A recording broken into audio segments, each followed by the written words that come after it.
Craig Simpson. And I'm Wendy Taberge. This program is part of a series called Alberta Connects, put together to provide you with the latest information on what exactly is going on in Alberta and how the provincial government's responding to today's issues. Now, because it's September and so many people's minds are wrapped up with back-to-school issues, this program focuses on education in the province. Earlier this month, the Alberta government announced that $151 million in additional funding will be injected into the school system. This will free up for the classroom and result in an increase of $300 in per-student funding. Questions still remain about school funding. Is $151 million more enough? Are Alberta students getting the quality of education that's necessary? What is the right amount of public dollars to spend on school funding? Over the next half hour, Alberta Connects will take a look at education. We're going to show you how education dollars are spent and some of the exciting work being done today in our schools. We'll also hear from Albertans about their thoughts on Alberta's school system and how government is responding. Later, you'll hear from Lyle Olberg, Alberta's learning minister, on his goals and priorities for Alberta students. You'll also hear about a unique children's forum being held next month here in Edmonton. And at the end of the program, we'll tell you how to get in touch with the government to talk about this program or anything else that might be on your mind. Tomorrow night on this station, Minister Olberg and Children's Services Minister Iris Evans will be on Help TV from 6 to 7 p.m. At that time, they'll take any questions or comments you have for them. Be sure to write down your comments after watching this show and call the ministers tomorrow. The opportunity, the equal access everyone gets, like no matter who you are, as soon as you start from kindergarten, you go through and the government pays for you up until grade 12. It gives you a chance to develop yourself, your skills. In order to improve the school system, the only thing that's really missing is the technology section of the school. They just need to get a few more computers or something just to add to what they already have. I feel frustrated when I see giant new buildings being created and there's no funding for the schooling or the books. Overall, it's pretty good. I mean, there's lots of sports programs for just about every sport. In this school anyway, I don't know about any other school. With over 673,000 Albertans enrolled in schools, colleges, and other training programs, what happens in learning affects everyone. One of the most common questions is, how much are we spending? And where is that money going? Well, for the answers, we went to the Honourable Stockwell Day, our provincial treasurer. The people of Alberta tell us that education is a real priority for them and they want to see that reflected in the spending that government does. And so by looking at the chart here, you can see of the total amount of dollars which we spend in running the entire province for everything, that comes to over $16 billion. And about 25% of that, about 25 cents out of every dollar, actually goes to education. That's $4 billion to education, K-12 and onwards, passed into post-secondary. And then people rightly say, well, $4 billion is a lot of money and 25% is a pretty good percentage. But of all the money you spend on education, how much actually gets to the classroom? What goes directly to the student? And if this pie here represents the total amount of money that we spend on education, you can see that over 78% of that actually goes straight to the classroom. That's straight to the students themselves. That's a very significant percentage. We want to make sure that it's students that are benefiting from the spending we do. And the other question, of course, that we get, and it's appropriate, is what about spending increases? Has the budget been going up, or has it been going down, or has it been staying the same? And if you follow this graph line here, you'll see that from 1995 onwards and upwards, we see continued increase in the amount of spending for education. And that increase is actually beyond student growth and it's beyond inflation. This year there was a 7% increase overall in our spending on education. For the next 3-year business plan, we'll see education increase about 21%. We think that's reflecting the priority that Albertans have put on it. Funding for K-12 education is distributed by the provincial government to 62 local school boards. These elected boards evaluate the local needs and allocate the dollars to meet those needs. School board's primary role is to set policy and to ensure that the appropriate resources are directed so that the school district is functioning properly. Following the board election, the board determines its priorities for the next 3-year period. And these priorities are established through consultation with students, with parents, with teachers, with all staff. and with the community to ensure that the needs of the community, as seen through these various stakeholders, are met by the board's priorities. And I think over time we've tried to isolate really key issues that require direction and policy so that we treat the citizens and parents of this community in a very consistent fashion while providing some flexibility to accommodate the unique needs of different students. There are a number of opportunities open to parents to to bring forward their suggestions, their ideas, their concerns. School councils definitely play an important role, and you will find trustees involved at the school council. Also, trustees make a point of making available their names, their contact, as much as possible to parents so they can access trustees and their board whenever they would like. So we've seen how much is spent on education in Alberta and where the dollars are going in our kindergarten through to grade 12 system, but what are the students and Albertans getting for their money? And perhaps more importantly, are they getting a good education? Most people aren't going to be sitting at a desk with a pen and paper all day. They're going to be typing out formal letters. They're going to be doing most of their presentations on computer. We're not doing presentations on the old Bristol board and taping up cutout pictures of birds from National Geographic magazines. I feel that the cutbacks from the beginning of the 90s were probably a little too steep on the part of the provincial government, and that I think that's resulted in the larger class sizes. And it's very important for especially younger students to have a smaller student to teacher ratio, at least I believe, in order to make their education a little more effective. They need to have more visual stuff, like more movies on the subjects that we're learning, if it were in science or whatever. Probably one of the things that stands out is the choice available to Alberta students and their parents. School boards, schools, and parents themselves have designed a wide variety of learning settings for students from kindergarten to high school. Alternative programs are not new to our district. We've had language programs for many, many years.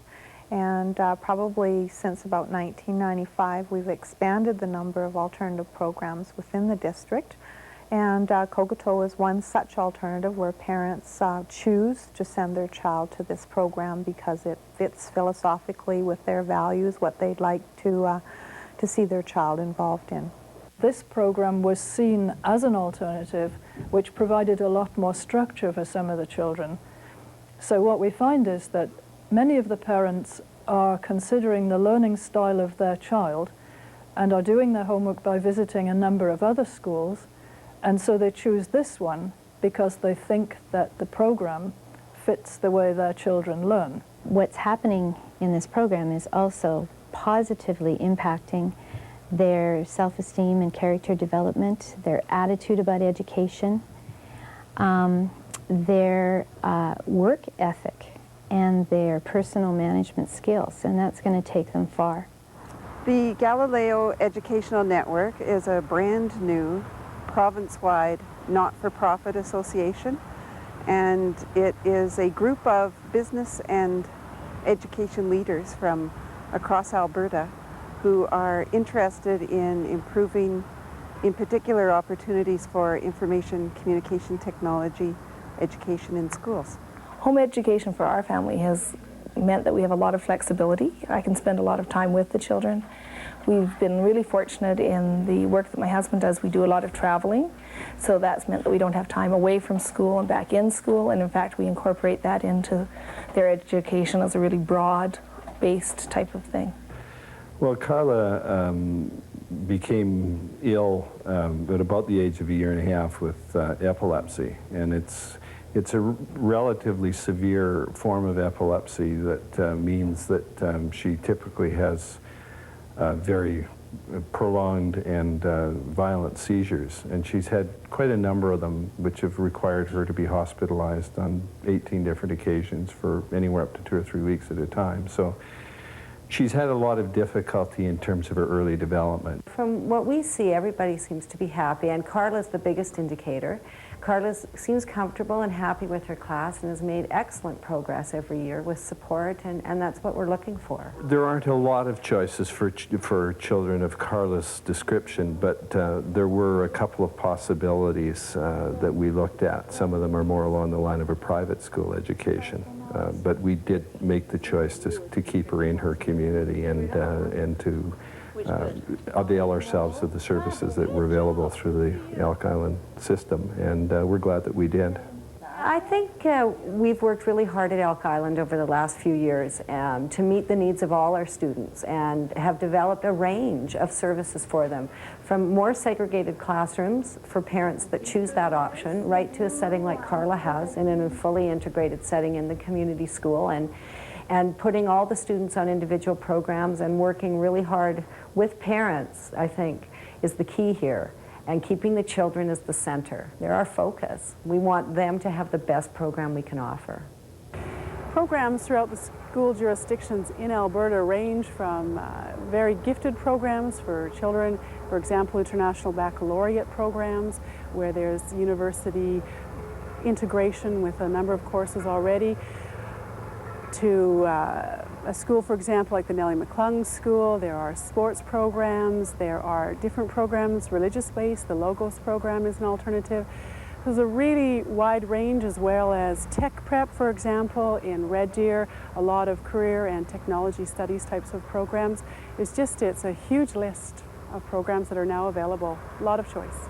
Alberta also is taking advantage of computer technology to establish electronic education programs. I'm learning better using technology because it's something that is in our world every day, and schools are wanting to prepare us for when we're getting older and getting a job, and this is a good way of doing it by letting us use the technology that we're going to be using in the workplace when we get older. Rocky View set out several years ago to ensure equitable access for all students in the school division and developed long-range plans. You don't have to have computers, but it just opens a lot more possibilities for you in the future. Over the last 3 years, each school has received a good amount of equipment to ensure that all of the students have access. If we're just speaking specifically about the technology, there are many different angles we can take. And it's interesting because, for the most part, it's usually the students who come to us and say, do you know, we would really like to learn more about graphic design or more about, so they are recognizing where their weaknesses are, and they're approaching us and asking us to teach them or to help them overcome certain weaknesses. Alberta Learning has forwarded an incredible initiative, and in that they have taken the lead in Canada in setting up a curriculum that doesn't focus on the technology, but teaching and learning with the technology, and in that Alberta is a leader. No matter where a student's interest lies, there is a school that meets those interests. Alberta has some amazing schools with unique focuses, offering up programs on everything from the arts, sciences, vocational training, multicultural learning, academics, and they do it all without sacrificing the basic elements that make up a sound education. Choice is the key to a quality education. Alberta students also benefit from great teachers. Everyone remembers that special teacher who had a huge impact in their lives. And in Alberta, we've got some of the world's best. Our teachers are as well prepared, as professional, and as strong as we would find them anywhere in Canada or probably anywhere in the world.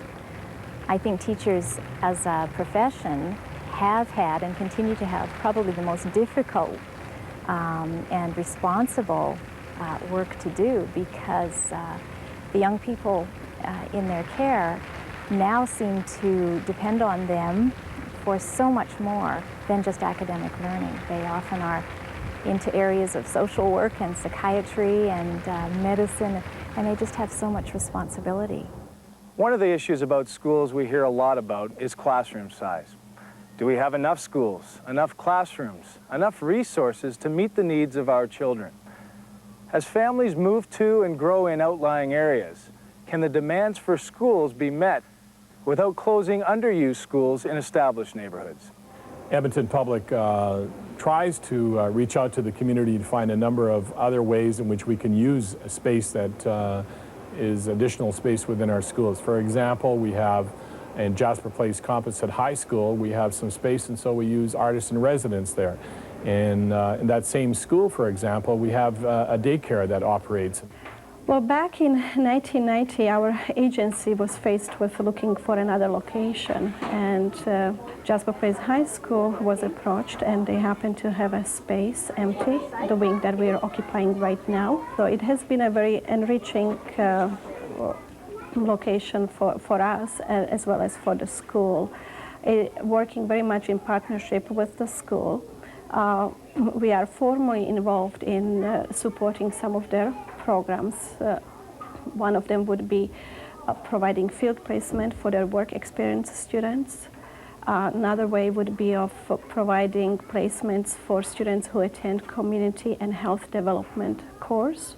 I think the district has placed a priority on our community schools. In many cases, we do believe that the school is the center of every one of our communities, and so our board has ensured that the school would remain open wherever we can. We provided additional funding for the small schools, and this year, as a special initiative, we're twinning a number of, actually 12 schools. That helps us to save money in terms of administrative costs. It certainly, we hope, is going to help us to save money in terms of resources. On the whole, I think education is still serving its purpose in Alberta, and I think it's still number one in our country, probably, and in the world as well, but I still think there's work that can be done. Lots of the jobs nowadays, you need to learn computer skills and stuff. So it's really important, because if you don't have them, there aren't as many jobs open to you. Make the class size a little smaller, if they could. Get more teachers, or, I don't know, the classes are huge. It's hard to learn like that and get the attention that you need. We spoke recently with Alberta's Learning Minister, Dr. Lyle Oberg. He has a lot to say about the future of the school system in Alberta. Welcome, Dr. Oberg, and thanks very much for joining us. Now, you're a brand new minister in this portfolio, and as Minister of Learning, what's your priority in education? Well, I think my priority is to ensure that we have the best education system in the world. I don't think we should settle for anything less in Alberta. I think we have a lot of very bright children. We have a lot of opportunities, opportunities that there are nowhere else in the world. And I think it's time that we capitalized on these opportunities and took our kids forward into the 21st century as the best in the world. If the province is spending so much money on education, then why does there seem to be an increasing need for parents and students to get involved with fundraising? Well, the fundraising is a very interesting question. I think as you go back in time, we have fundraised in schools ad infinitum. We haven't had a problem with that. What is happening now, though, is that in some school districts, students and parents are fundraising for such core subjects as textbooks. And quite frankly, I don't support that. I think that there is enough money in the system for items such as textbooks. If you want to fundraise for things like athletic uniforms or band school trips or things such as that. I think that makes much more sense. When I was talking to a school district out of Grand Yellowhead around Edson, one of the things that they were saying was that they were fundraising for textbooks, yet they had $1.5 million fund for computers. So these are the types of priorities that we have to get straight. These are the types of priorities that we have to put forward in education. Is it my imagination, or are classroom sizes getting bigger? I think the classroom sizes are increasing. One of the things that we're attempting to do is we're attempting to target the resources, which means we're attempting to put aides, we're attempting to put more teachers to the kids that really need it. In some classrooms, we are getting up to the 28, 29, and 30, which is very large. One of the elements that I'm looking at is how can we decrease classroom size? How can we get attention to the kids that really need the attention? And that's the focus of Alberta education over the next few years, is going to be putting those dollars, putting those resources, attacking those problems of kids who have problems, and making sure that when they come out of grade 3, for example, that they know how to read, that they know how to write. They're carrying forward into the rest of the education system the skills that they have learned in those first few years. I'm thinking right now about the middle-of-the-road kid, the kid who doesn't have an obvious problem. What about those kids, and how will we address those classroom sizes over the next few years while we try and get some strategies in place? It's quite interesting. There have been actually a lot of studies that have been done on classroom size, and what they show is that for the middle-of-the-road kid in a classroom, of 24 to 28, if all the kids in the classroom are middle of the road, they're probably going to do okay. Obviously, every kid is an individual, and we need to deal with that. But in all likelihood, they're going to be all right. They're going to have a good education. They're going to come out at the other end being a very well-functioning member of the community. And that's what we're aiming for in education. Where the issue comes in is that the kids that need special attention, whether you're talking about attention deficit disorder, whether you're talking about fetal alcohol effect, these are the kids where we need to concentrate our resources on to ensure that they become fully functioning members of society when they go out of grade 12. And what precisely is being done to address these specific issues? Well, one of the things that we've done is recently we've announced $151 million that will be going to the school boards, where the school boards will have flexibility in how they spend the money. Obviously, first of all, they have to eliminate their deficits. For those of the school boards that have had deficits, this has to be eliminated. But for those school boards that were very good stewards of their money, that watched what was happening, they will have the flexibility to use those dollars as they see fit in their individual school jurisdiction. So, for example, in one jurisdiction there may be schools that need upgrading or repair. They're more than able to use that. In other schools there may be issues such as technology, where they may use the money for purchasing computers. And this is the flexibility that is out there. Another couple of very important steps is we lifted the cap on severe special needs children. And what this does, it allows us to pay for the number of special needs children that are in a school district as opposed to a cap. And I think that that's very important. If, for example, your school district had 100 kids that were severe special needs, we would pay for 100, whereas in the past we would pay for 75 or 80, and it just didn't make a lot of sense to me. How much money is enough money to spend on something as complex as education? That's a very difficult question. I think what we have to do is we have to look at the results that we're getting. We have to see what is coming out of the system. Rather than judging a system and how good a system is by how much we're putting in at the beginning, we have to judge what is coming out the other end. We have to judge how well our students are doing, how employable our students are. Are they going on to post-secondary education? Are they getting a job? And that's what we have to judge. We then have to decide how much money are we as a society willing to spend to get that result. Because it's been shown that if you automatically pump in more money on the input side of things, you don't necessarily get a better product on the output side. So there is a balance there, and as a Minister of the Crown, I'm responsible to the education system to ensure that we have an excellent education system. But the other counter that I'm also have to look after are the taxpayers of Alberta, because it is tax dollars that we're spending. Right now, we're spending over $4 billion in education in Alberta. My little girl just started kindergarten this year, and I guess as a parent and for her as a student, what kind of experiences is she going to have? I think your daughter is entering education and entering the school system at a time which is going to be second to none. I think some of the things that I see happening in the education system and the learning system as a whole right now are extremely exciting. A couple days ago I went to Center High here in Edmonton Public School System. It was an absolutely amazing place. I walked in and the students were not fooling around. The students were learning. The students were sitting there nice and quiet and learning, which is even more amazing when you consider that these are the kids that did not finish high school in 3 years. These are the kids that finished high school in 4 years and 5 years. The work that the teachers are doing to ensure that their education is adequate, to ensure that they're learning the product, has been absolutely amazing. I think there are numerous examples around Alberta that I could give, but I guess to you, Wendy, I would say that your daughter is entering the education system when it's probably going to be the best education that has been around for the last 100 years. Dr. Oberg, thank you very much. You're welcome. There's one more issue that's been on people's minds recently: the safety of our children at Alberta schools. Alberta schools have been taking steps to make sure your kids are as safe as possible while they're at school. Yeah, the Safe and Caring Schools project came out of a desire by teachers to try to do something to create a school climate that was both more safe and more caring. And I should stress, I guess, that it wasn't a reaction to the kind of stories that you hear about violence in schools, but rather it was clearly an opportunity to try to create a school climate and a school culture that prevented those kinds of developments in the long run. Well, the ATA's Safe and Caring Schools project is aimed at having an impact on a child's total environment. And we know that children learn positive social behavior as a result of watching the important adults in their lives. So we've developed programming aimed at those important adults, parents, teachers, hockey coaches, everybody, that will help us be consistent in terms of the kinds of pro-social models that we are in kids' lives. School safety will also be on the agenda at the upcoming Children's Forum being held in Edmonton. Alberta's Children's Services Minister Iris Evans hopes the forum will result in significant progress in protecting and caring for Alberta's children. So in this forum, what do you hope to achieve?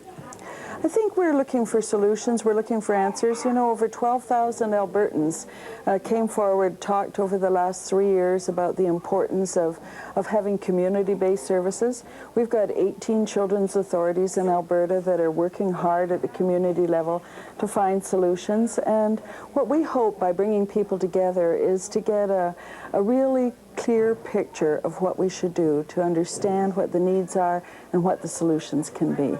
What other kind of things are going to be discussed at the forum? We're going to talk about how we make provision for health of young people, how we keep young people, children, healthy and well, and what constitutes a well child, and at every age. We're going to talk about what they need to learn, what the most important things are to keep a child housed properly. Poverty is a concern in Alberta. You know, you have everybody that comes to meet on the street. You think everybody is healthy and well and sheltered properly. Some aren't, and how can we find solutions there?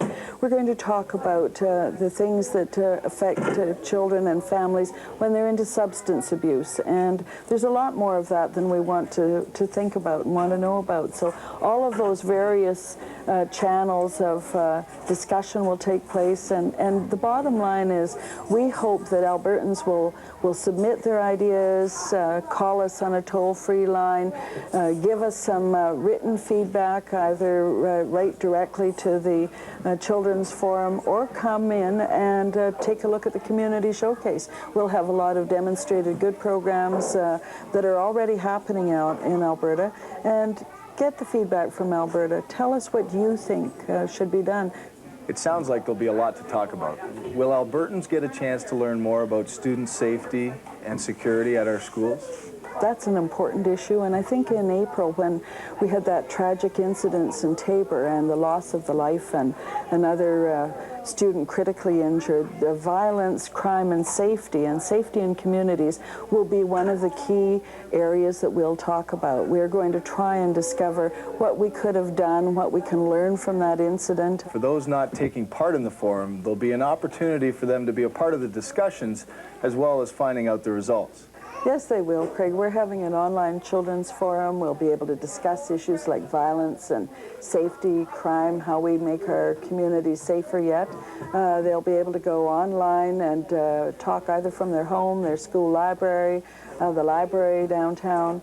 They can write in. They can telephone us. They can give us their submissions through the toll-free line. And we just want to hear from Albertans, set up an opportunity for them to tell us what they need to convey so we do it right, so we get the answers and put in place what Albertans really want.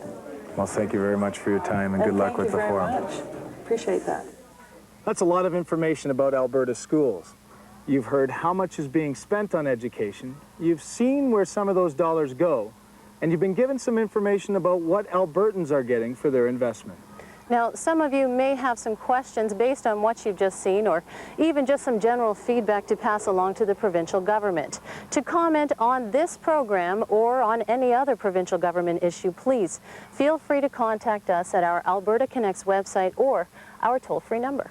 And remember, tomorrow night at 6 p.m., join us for a special edition of Help TV. Minister Olberg and Children's Services Minister Iris Evans will be live in the studio to talk about education and other children's issues. They'll also take your calls to listen to your questions and hear your comments. Please join us then. Thanks.